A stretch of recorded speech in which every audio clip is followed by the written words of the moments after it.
Kannada.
Now as we come back up.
News18 Kannada.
Kannada.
Kannada.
It's 10 o'clock. This is Sky News at 10, our top story. The unprecedented and historic devastation wrought by the firestorms of Los Angeles and the warning they are not yet contained. We see the neighbourhoods devastated and the angry residents confronting those in power. Everyone who went to school there, they lost their homes. They lost 2 homes because they were living in one building another. Governor, please tell me, what are you going to do with the president right now? We're getting the resources to help rebuild. The unprecedented scale and cost of that rebuilding, as the authorities warn the number of dead in the fires will certainly rise. Also tonight, Sir Keir Starmer smiling as he meets the French president, but challenged by the worst economic pressure since he was elected. The evidence, the pressure from winter flu may have reached a peak, as the NHS warns emergency departments are under the same pressure as during the pandemic. The parade of former presidents paying tribute to one of their own, as America bids farewell to Jimmy Carter. And we'll take a first look at tomorrow's front pages in our press preview from 10:30 right through to midnight.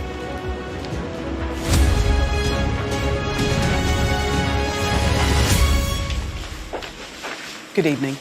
The number of people dead in the Los Angeles wildfires will rise, the city's sheriff said today. And when you see the scale of the devastation, it's clear why. An area significantly larger than central London is or has been on fire. Thousands of homes have been destroyed and more than 200,000 people are under an evacuation order. The anger towards those in power over cuts to funding for firefighters and a lack of water to tackle the fires is palpable, as we saw when one woman confronted California's governor in front of our camera. Our correspondents have been reporting on the fires in Los Angeles since they broke out. We'll hear from David Blevins, who's in Altadena in the northern edge of Los Angeles, in a moment. But first to our US correspondent, Martha Kellner, who's in the LA neighbourhood of Pacific Palisades. Martha. I've been reporting on these fires in the west side of LA for 3 days now, and they're still 0% contained. The scale of the loss here is unfathomable, really. I'd estimate that in the Pacific Palisades, which is normally home to around 24,000 people, around 50 to 75% of this place is completely destroyed. People are gradually returning to assess the damage. They've seen the pictures on their TV screen, but to see it in real life is something else entirely. And as they absorb the scale of the losses here, the demand for answers and accountability is growing. Here. Evacuation order for Malibu, east of Las Flores. As the emergency alerts continue unabated across Los Angeles, Rachel is returning to the Pacific Palisades. Oh, 719 Island Street, gone. It's been home her whole life, but she barely recognises it. Apocalypse. Around every corner, almost complete destruction. This was a little cooking store thing. This is a parking lot for a center. Firefighting planes bringing water from the ocean to tackle the blazes still raging in all parts of this city. Growing too is anger at a perceived lack of preparedness by authorities. Shouldn't be saying this. This is where people need to wake up. Because if you're voting and you're picking people for softness or for the fuzzy feeling you got because they seem like they're good people, I want to know that we're going to have someone in charge. Then Rachel spots a face she recognises. Is that Gavin Newsom? That's the governor! That's the governor! Governor, I live here, governor! That was my daughter's school, governor! He was telling me you were going to do that. I'm not going to hurt him, I promise. I'm literally talking to the president right now to specifically answer the question of what we can do for you and your daughter. Can I hear your call? Because I don't believe it. California Governor Gavin Newsom is being criticised by some for water mismanagement as hydrants ran dry while fires multiplied.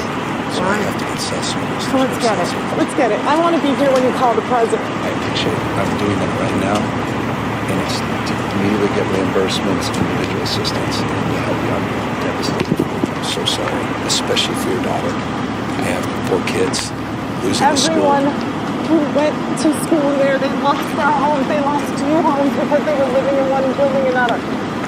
Governor, please tell me, what are you going to do with the president right now? We're getting the resources to help people. Why is there no water in the hydrants, Governor? It's all literally. Is it going to be different next time? It has to be. Has to be. Of course. What are you going to do? To fill the hydrants. I would fill them up personally, you know that. I would fill up the hydrants myself. But would you do that? Do whatever I can. But you're not! I see do you know there's water dripping over there, Governor? There's water coming out there. You can use it. Diminishing winds are bringing some respite for firefighters, but it's likely to be brief. As estimated losses surge, there is still zero containment of this fire. Officials say they don't know the death toll. Dogs will be brought in to search this rubble for fatalities. Jeffrey and his partner Nicole are returning to their seaside community, once a little slice of paradise. Each one is an individual neighbor, so this is my dearest friend Julian, who I've known for my whole life, 35 years. That was our clubhouse here. We play pool every Friday. That was Ben's house. These are like the closest friends. They sift through the dust. In a plastic box, everything they can find. A turtle figurine, a garden gnome, a house name plaque. It's very little, but in a place where the loss is so huge, it means so much.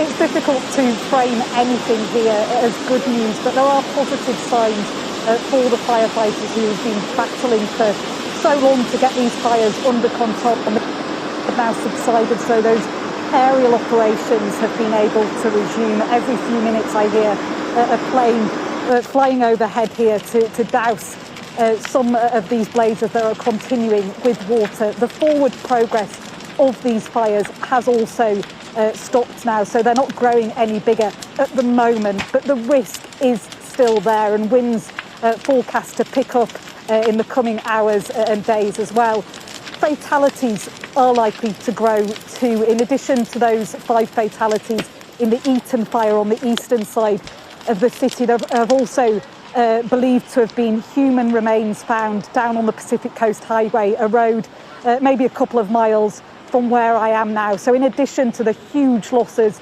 to property and households, there will sadly likely be an increase in the death toll from this tragedy as well. Okay, Martha, thank you. Well, we heard from California's governor in Martha's report, and in the last few minutes, the US President, Joe Biden, has been speaking about assistance for California after getting a briefing from the Federal Emergency Management Agency. So today I'm announcing that the federal government will cover 100% of the cost for 180 days. It's going to pay for things like debris and hazard material removal, temporary shelters, first responders' salaries, and all necessary measures to protect life and property. And folks, I want to underscore, I told the governor and local officials, spare no expense to do what they need to do and contain these fires and in their communities that have really been devastating. Very latest from President Biden there. Well, on the other side of Los Angeles' 2 Pacific Palisades is the neighborhood where at least one of those killed used to live. Victor Shaw's body was found by the side of his home in Altadena with a hose in his hand, according to local media. Our correspondent David Blevins saw the impact of the fires there. This is the front line in the battle to contain the fire that's still raging around Altadena. It cut a path through this suburb at an alarming pace, claiming lives as people slept. Himiko's 82-year-old father, Rodney, thought he'd be safe. He didn't make it out. We didn't think it was going to come this fast. It jumped over a whole park, and then it came here. It jumped over whole streets, and it hit this community, but it didn't touch the mountainside at all. And so he didn't think it was going to be that bad. So he was inside when the fire engulfed his property. And sleep in his bed, where he still is right now, as I wait on the corner. Our return to the evacuation zone, a drive through a ghost town of ashes. One man had risked that journey earlier.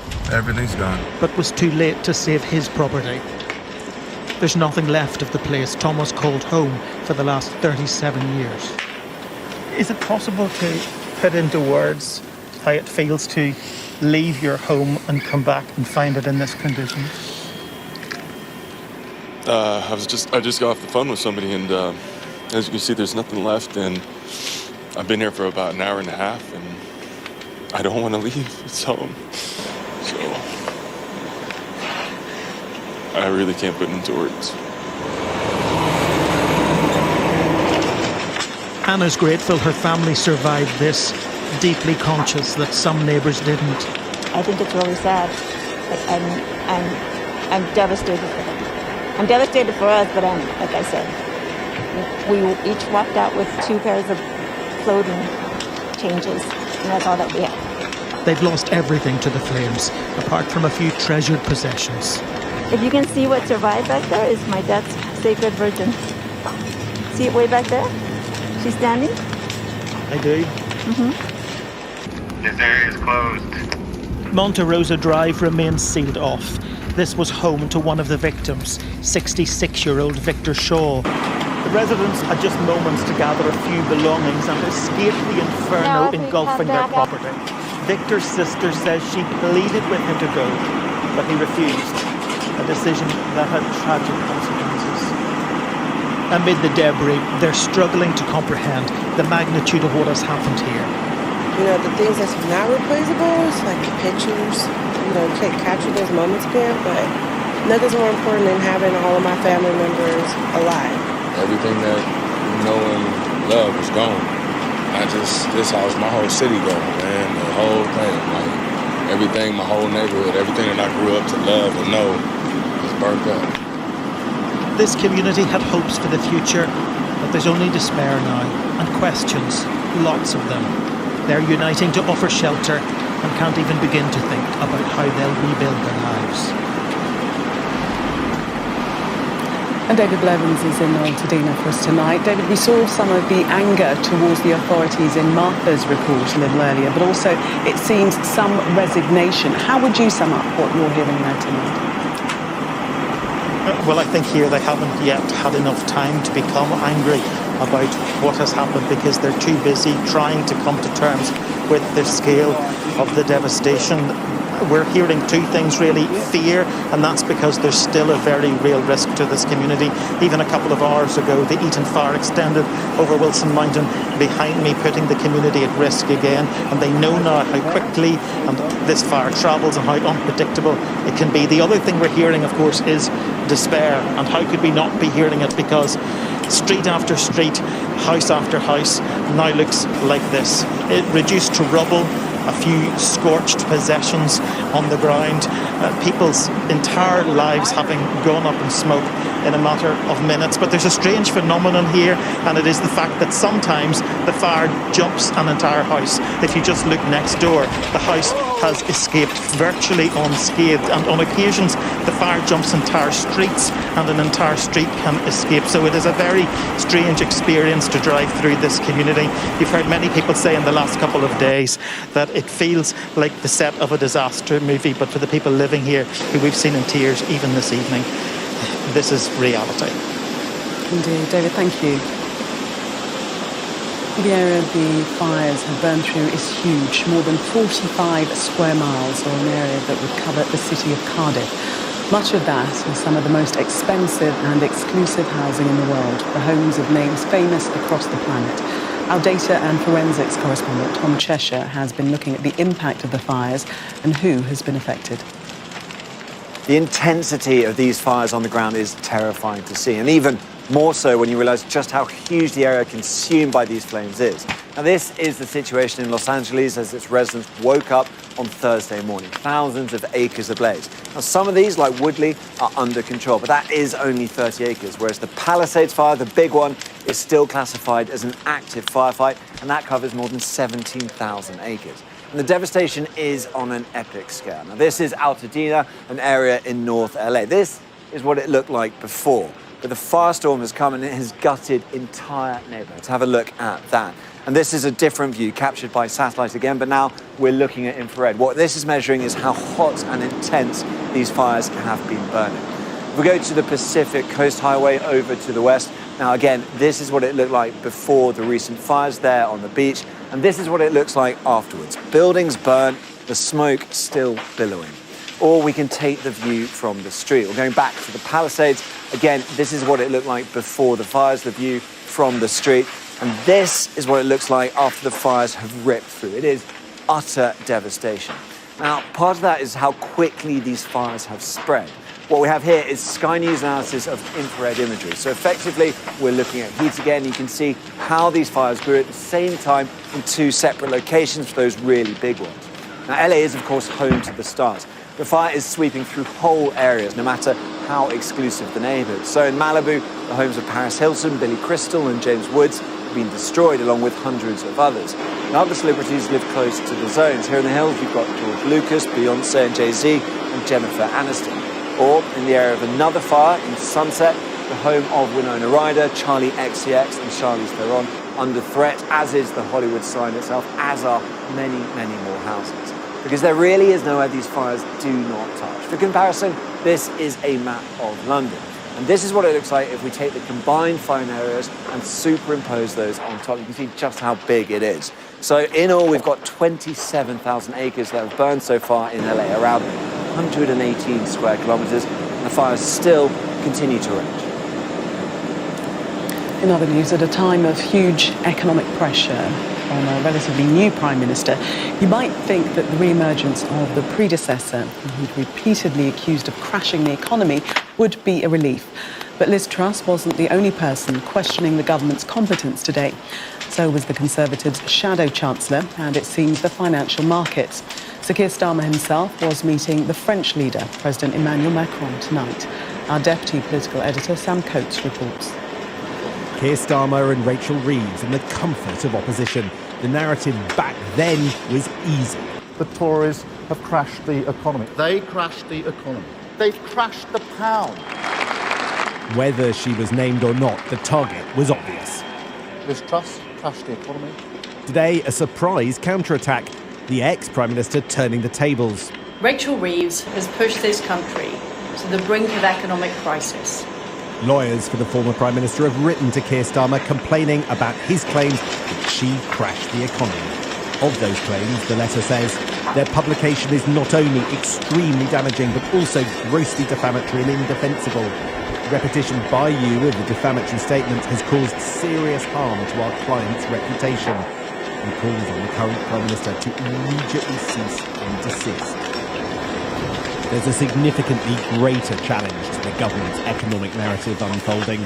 Rising borrowing costs, the pound falling to its lowest level in a year. Mr. Speaker.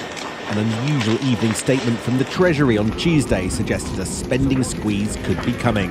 The government adamant this isn't panic. Might I just say that there was no emergency statement or emergency intervention. These are make-believe words being propagated by members on the benches opposite. The Treasury responded to requests from journalists about headroom as we might do in the normal way. There is no need for any emergency intervention, and there hasn't been one. A big problem for the government, but mostly caused by international factors. The global money market pushing up the cost of government borrowing. Just one example of how the UK is being buffeted by international factors. It's the story of 2025. Trump and tariffs, China and trade, wars in Europe and the Middle East pushing up energy costs. Can the UK's politicians really say they are in charge of the nation's destiny? That's the issue for leaders around the world right now. Hello, everybody. The French president at the Prime Minister's country retreat. To be able to work with you is a real privilege. Swapping tips on how to deal with turmoil, Trump and tariffs. To take the time to come so we can continue our discussions is really important to me. Global charm offensives now needed more than ever. Sam Coates, Sky News, Westminster. There was tentative evidence the rise in cases of flu might be peaking in the latest data today, with pressure on the NHS, though, is unrelenting. The National Medical Director for NHS England said the strains on staff had been similar to the height of the pandemic. Our health correspondent, Ashish Joshi, looks at the numbers that show the impact that is having. Last week, more than 5,400 beds on average every day were taken up with flu and COVID patients. That's up 21%, although you can see that these numbers did start to drop off slightly, suggesting, hopefully, we may have reached a peak. But when we compare that to last year, you can see there's almost a staggering 250% increase in the number of patients with winter viruses. But if we take the data back one more year to 2022-23, we can see that the hospitals are facing roughly around the same number of patients. I spoke to one trust chief executive who said there's no new slack left in the system. Ward occupancy at the moment is running around 99% of our beds, so we are absolutely full. Our respiratory unit, half of it has been given over for patients with flu, and we've got a lot of very kind of unwell patients in the hospital at the moment. And each morning over the last few days, we've actually been starting the day with around another 20 to 30 patients actually in the emergency department waiting for beds. So the bed pressures have been really significant. And those warnings are seen in the national targets that are being missed. The NHS aims for 95% of patients to be seen, treated or discharged within 4 hours of coming into the emergency department. But in December, it was a little over half that target. And of the patients that were due to be admitted, some 28% waited for 4 hours before they were actually seen. And that's also worse than at this time last year. Another target being missed is the one for 95% of patients to be handed over from ambulances to hospitals within half an hour. The mean time last week was almost 54 minutes. That's the orange line here, more than 20 minutes slower than at this time last year. Every delay puts patient safety at risk, and while the number of patients with seasonal viruses looks to have peaked for now, there are concerns that the cold weather and with schools reopening, it could cause a further surge and add even more pressure to the NHS. We need to avoid a situation where only the wealthy can be healthy, one patient's advocate has told Sky News, after we saw evidence of the astonishing advance of anti-obesity drugs. We've been told 500,000 people across the UK are now estimated to be on Mounjaro and Wegovy, and the country may have seen peak obesity as rates now start to fall. Most of those using the jabs are paying for it themselves, though, as our science correspondent Thomas Moore explains.